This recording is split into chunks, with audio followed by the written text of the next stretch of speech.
Hi friends, வணக்கம். இப்போ பார்த்தீங்கன்னா, புட்டா கட் பண்ணுற மிஷினில் நம்ம எப்படி ஈஸியாக புட்டா கட் பண்ணுறதுக்கு ஒரு மிஷினை தயார் பண்ணி விட்ருக்குறோம். அதனுடைய சாம்பிளை தான் இப்போ பார்க்க போகிறோம். முதல்ல இந்த மாதிரி ஷேரியை பின் ரோலில் ஃபுல்லாக ரோல் பண்ணிக்கிறோம். அதுக்கப்புறம் பார்த்தீங்க அப்படின்னா, அதனுடைய முன் ரோலில் வச்சு இப்படி ஃபிட் பண்ணிவிட்டு ஒரு ரோல் பண்ணிட்டிங்கன்னா புட்டா கட் பண்ணுறதுக்கு எதுவாக அது முன்னாடி வந்து நின்றுடும். அதுக்கப்புறமேட்டு பிரேக்கில் கொஞ்சம் டைட் வச்சுட்டு மிஷினை இப்படி லைட்டாக முன்னாடி விட்டோம்னா போதும். அதுக்கப்புறம் நீங்கள் எப்பயும் போன மாதிரி புட்டா கட் பண்ணுற மிஷின் எடுத்து ஆர்டினரியாக கட் பண்ணுற மாதிரியே கட் பண்ணிக்கலாம். இதில் ஒரு பெனிஃபிட் என்னென்னு கேட்டிங்க அப்படின்னா, இந்த மிஷினோட ஸ்பெஷல் நம்ம சேலையை இழுத்து பிடிச்சிக்கும். அப்படி இழுத்து பிடிக்கிறப்ப என்னாகுன்னு பார்த்தீங்க அப்படின்னா, அந்த ஜரிகை எல்லாமே வந்து எந்த ஒரு பிரச்சனையும் இல்லாமல் அக்யூரேட்டாக கட் பண்ண ஆரம்பிச்சிருது.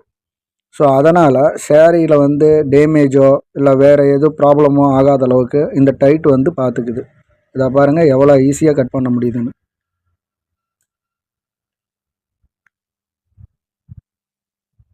உங்கள் கண் பார்வைக்கு தெரியணுமேனு தெளிவாக எடுத்து அனுப்பிச்சிருக்கிறேன். இதுதான் நம்ம மிஷினோட முக்கியமான ஒரு இது.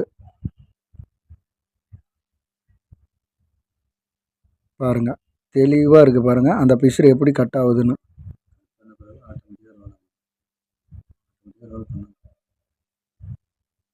பார்த்தீங்களா எவ்வளோ டைட்டாக இருக்குதுன்னு.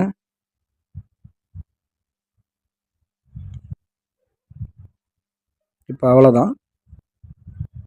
இப்போ ஃபுல்லாக கட் பண்ணி முடித்தாச்சு. கட் பண்ணி முடித்ததுக்கப்புறமேட்டு அது ஆட்டோமேட்டிக்காக எப்படி நம்ம ரிவர்ஸ் எடுத்து ஷேரியை ரிமூவ் பண்ணுறோம் அப்படிங்கிறத பார்த்துக்கோங்க. அவ்வளோதான், ரிவர்ஸ் வந்தாச்சு.